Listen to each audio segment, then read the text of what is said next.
Hey YouTube, my name's Clicks, and today I'm going to be giving you a review of Razer's old flagship mouse, the Razer Viper V2 Pro. I've been using this mouse as my main mouse for the last 2 years, so in that time I've become pretty accustomed to it. The reason why I think this mouse topic is still relevant, despite the fact that it is 2024 and Razer has released new mice, is because Black Friday is around the corner, and so if you're looking to snag a deal on a mouse for a very low discounted price, hopefully this guide or this review can give you the insight to whether or not this mouse is for you. In this review, I will be going in depth on all of the details to do with this mouse and how well it's aged over the last 2 years. First thing up is going to be the weight. So when it comes to the weight of this mouse, I'd say that it's pretty good for mice. Even today, it holds up pretty well. This mouse comes in at 59 grams if you get the white version, and if you get the black one, it's going to be 58 grams. So the reason why this is still such a good weight, as you know today, most mice these days are coming in around the 50 to 60 range if you're going for premium high-end wireless mice from one of the top brands nowadays. And with that in mind, I think this mouse really still holds up, despite the fact that it's been released 2 years ago. Another thing that actually really shocks me is that Zowie recently released their DW line of mice, which is going to be like the ZA13 DW and so on. And those mice are currently going for just under 65 grams. So even in 2024, this weight is still very, very solid. Because of the weight balancing, which is very well done, by the way, I might add, it feels very light in hand, so I don't actually find the mouse feeling back heavy or front heavy. It just feels very well balanced. One thing that I do love about lightweight wireless mice is that the feel in hand is like no other when it comes to just the fluidity inside your movements and the little movements you're able to get with your fingertips, as well as the big strokes with your arm, are really going to be game changing whenever you grip a mouse like this. I'm telling you, when it comes to lighter weight wireless mice, it does make a big difference compared to the heavier options out there, or mice with poor cables. Now the next key thing I want to get into is going to be the sensor. This mouse was ahead of its time 2 years ago, and it comes packed with a 3950 sensor from Pixart. So that's going to be pretty much the latest and greatest that you get even in 2024. A lot of mice are still releasing with the 3395, which is why I think the 3950 is going to be excellent bang for your buck at the reduced price, hopefully in the Black Friday sale. In my experience, the sensor has been nothing short of amazing. I've had no real dropping issues whenever I've used the mouse. It feels very fluid, and I can only count on one hand the times I've felt spin out. The sensor is also capable of going up to 8 kHz polling rate, and I do have the 8 kHz dongle with me here. So with the 8 kHz polling rate dongle, I find that most games don't run 8 kHz too well. So I tend to stick to 4 kHz or 2 kHz polling rate respectively. The Razer software is also fairly decent. The customizability in terms of which polling rate you want to get to, the mouse DPI, and all of the settings can be changed in there. You can even program certain games to open up different mouse polling rates and settings. However, when I actually tried to use that feature, it wasn't too good, so I wouldn't really give Razer a thumbs up on that one. But overall, I'd say this software is decent and it works well for the mouse. However, the mouse can still be used without the software, so if you are the type that doesn't like using Razer software, and I totally don't blame you, there is a lot of bloatware. You can always just uninstall as soon as you're done optimizing all of your settings. Next up is the build quality. So when it comes to the build quality of this mouse, I'd say it's fairly rock solid. However, you're not really going to be getting something on the level of Zowie, Vaxi, Endgame gear. I would say this is a tier below that. If I were to rank the sort of quality of mice when it comes to build quality, I would have to put Endgame gear at the top of the tier, an S tier, and then I would put Vaxi, Zowie mice sort of an S minus, and then this would be just a tier below that, and maybe A minus or even B plus tier. One of the things that impressed me about the build quality when I first got it is that there was no flexing or creaking whatsoever. Now, after 2 years, there is a little bit of creaking on the side here. I'll hold it up to the microphone so you can hear it.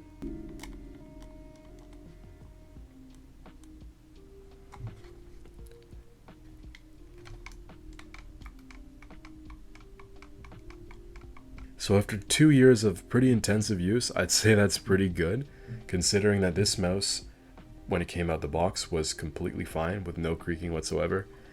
And now there is creaking and a little bit of flexing, but still I never actually notice it in game, and when I grip the mouse normally, it feels perfectly fine to me. Next up is going to be the clicks on the mouse. So mouse 1 and 2 are going to be a lot heavier than typical mice. I find compared to like a Zowie switch, this is going to be a lot heavier. So if you're used to the light snappy clicks, I'm going to be 100%, you're not going to get that here, unfortunately. But if you are used to a heavier click, let's say sort of like the ones on Zowie mice, but something even heavier than that, then these Razer optical V3 switches are going to be for you. Opticals tend to be a little bit mushy, but I find the V3s did a very good job at sort of erasing that mushiness, so they end up feeling just really, really, not quite stiff, but firm in each press. Each press is intentional and commanding. Mouse 1 and 2 have very little to no side play after 2 years of use, and when I got it out of the box, there was absolutely no side play, which is something that is rather commendable. The mouse also features a split shell click design for its main 2 clicks, which is something that's almost a necessity for me on all of the mice that I use. And it's always been my biggest pet peeve with Zowie mice, how they haven't moved away from the split shell designs. Hopefully one day Zowie will upgrade. And it's also been one of the reasons why I love mice brands like Vaxi, which give a lot of the nice sort of philosophy and mouse fundamentals that Zowie brings, except they also feature a split shell design with heavier clicks, which is something that I prefer. Onto the scroll wheel. The scroll wheel is overall very smooth, particularly on the scroll down.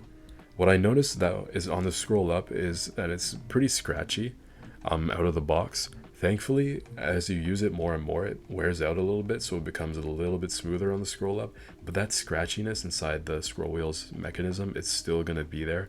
It's a con on pretty much all of the Razer Viper V2 units from what I've heard from others.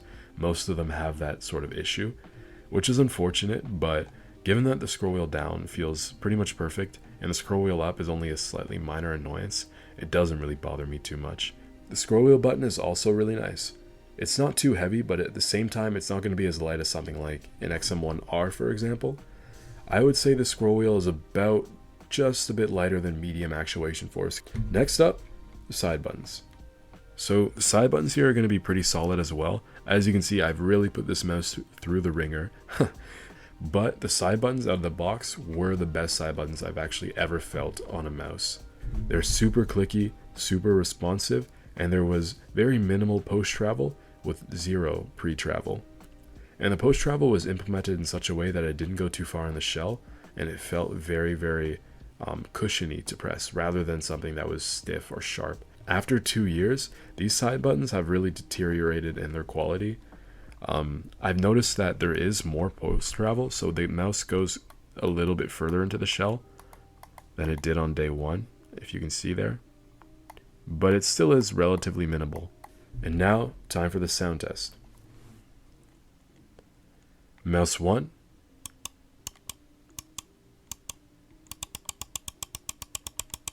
Mouse 2.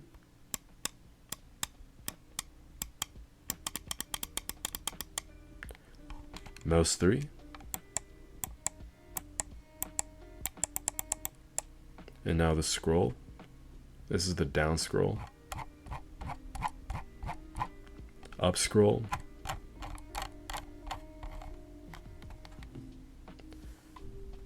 Mouse 4. And mouse 5.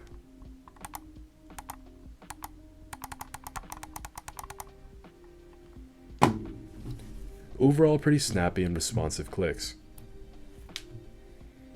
I love how they've held up so well over the last 2 years, and I have to say they are one of my favorite features on this mouse. This is the best implementation of opticals that I've ever felt so far, so I have to say, despite the fact that it isn't my favorite, this really does trade blows with mechanical switches. The default skates that came in the box were really nice, especially if you prefer a slightly more controlled feel. They didn't feel super slow, but generally they gave me like a more anchored feel on my mouse pad, and they were less smooth glide as something like the core pads would be. On top of that, the mouse also comes with grip tape inside of the box. Mine wore out, so I ended up buying some of my own grip tape, so this currently is lizard skin grip tape. And now it's time to get into the shape. So the shape of the Razer Viper V2 Pro is very similar to that of an FK, which is why I think that's a good place to start. If you've already owned an FK, essentially what you're getting with this one is like an FK1 but slightly smaller, but still larger than an FK2.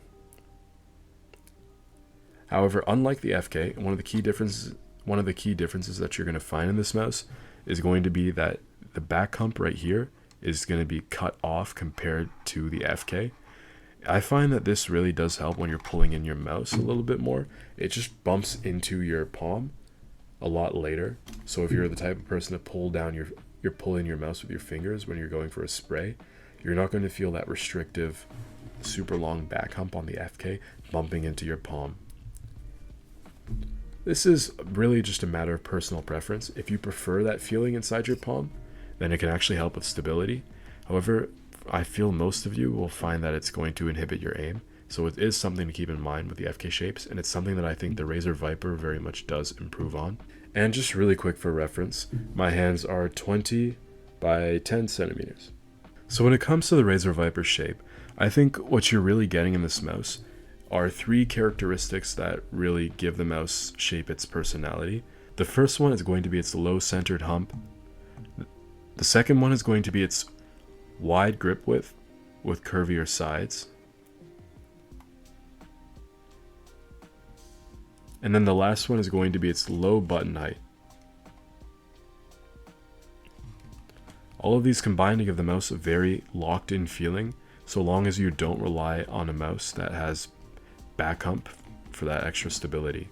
This is a medium-sized mouse, however mice seem to be getting smaller and smaller these days, so by today's standards I'd honestly say it's probably medium to large sized overall. It's 127 millimeters long, 166 on the grip width at the widest point, and it's 38 millimeters tall. The mouse also has these really nice button grooves, which really help you feel locked in with your fingers. As you can see, they kind of cradle your fingers as you put them on the mouse, which makes sure they don't really slide around while you're gripping the mouse and playing. I find that the low button height also helps me really feel locked in with the aim, because the lower my fingers are to the pad, the more I feel every single movement and micro adjustment that goes on when I grip the mouse. As for the hump on this mouse, if you are a claw gripper like me, it might take a while to get used to this mouse hump if you're used to the larger hump mice, because this one features not only a center hump, but it also features a much lowered hump compared to other mice. This forces you to rely a lot on your fingertips when it comes to aiming, rather than stability from your palm. Some might try to compromise by squeezing the mouse. However, with my relaxed claw grip, I find I just sort of let my hands gently rest on it, and I just feel the motions more with my fingers to aim. And the low button height is really crucial in what makes this possible, because without the low buttons, this super low back hump just wouldn't really work. As for the wide curves on the mouse, I find that it flares out a lot towards the top and a lot towards the back. The flare towards the top can be rather controversial. I find that a lot of people online complain about the flare because they find it sort of impedes their fingers and where it's placed. Personally, with my grip, I rest my fingers at the very top of the mouse here, and I actually like this flare because I find it helps me add stability to my grip, and it gives my fingers a sort of place to rest. Most mice with a similar shape to this one, which is going to be that FK style shape, do also flare out at the top there. However, the Razer Viper does this flare way more than pretty much any other mouse I've seen with a flare. Most of them are going to be a lot more subtle. So if you like that flare and you wanted more of it, then you will really enjoy that flare out right here. As for the bottom flare towards the back, the reason why I think it works so great for the mouse is that it sort of makes up for the fact that you don't have a larger or a taller hump. So you can sort of get grips around the mouse, even if you claw, by placing your finger pads or the knuckles of your fingers and getting contact with the mouse hump there. And if the mouse was thinner, it would be a lot harder to do that because that contact just wouldn't be quite as pronounced.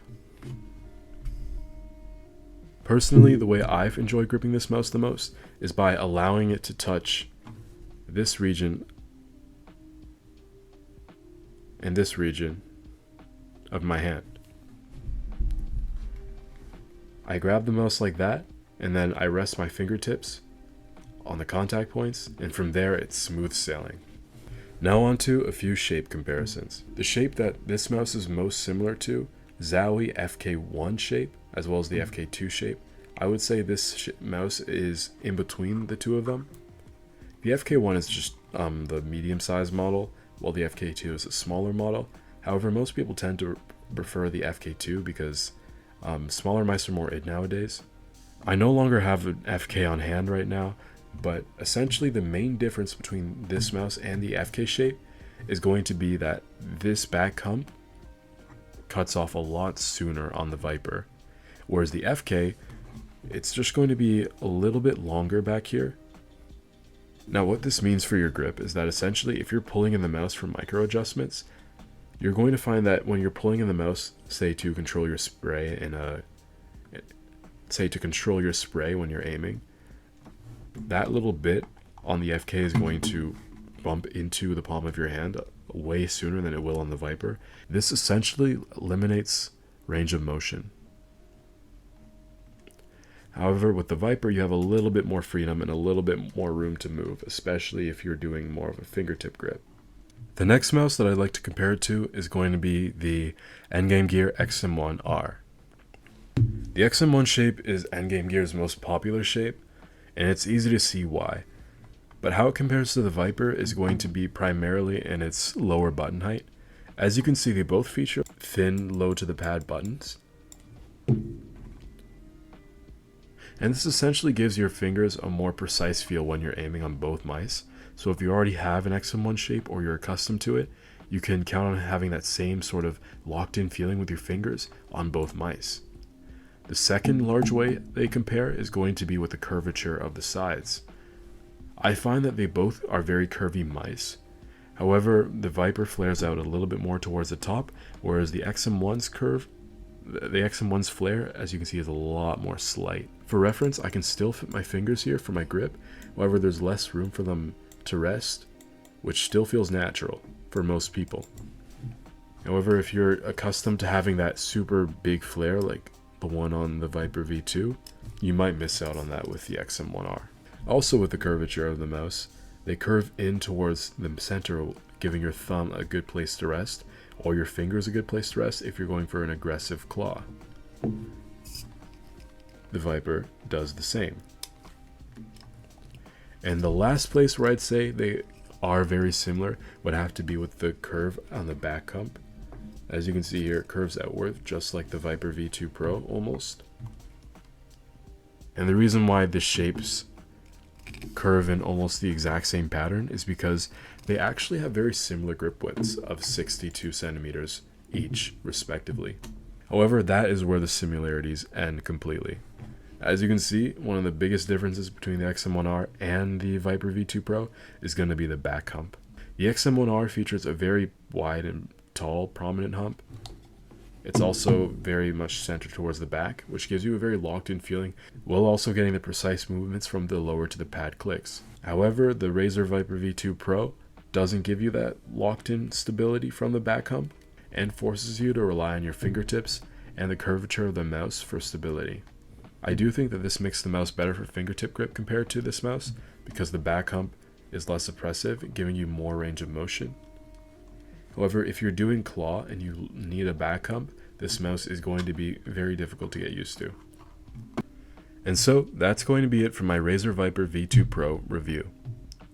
I think this mouse is excellent for those with any sort of claw grip or fingertip grip who are looking for a mouse with a low centered hump. Overall, I think it's a pretty solid package, even today in 2024, if you can get it for a solid reduced price. In today's market, with the vast amount of options out there, I wouldn't recommend going for this mouse for any more than 80 USD.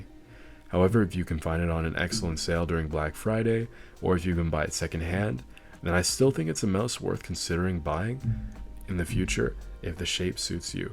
Fresh out the box, pretty much all of the features were pristine and perfect, And even now, 2 years later, after mating this mouse and virtually abusing it the entire time, it's still held up fairly well, which is something that I think is commendable. Really appreciate if you guys could let me know what you think, and if you have any thoughts on the Razer Viper V2 Pro. If there are any mice you'd like me to review in the future, feel free to let me know in the comments down below. With that being said, my name is Clicks, and thank you for watching.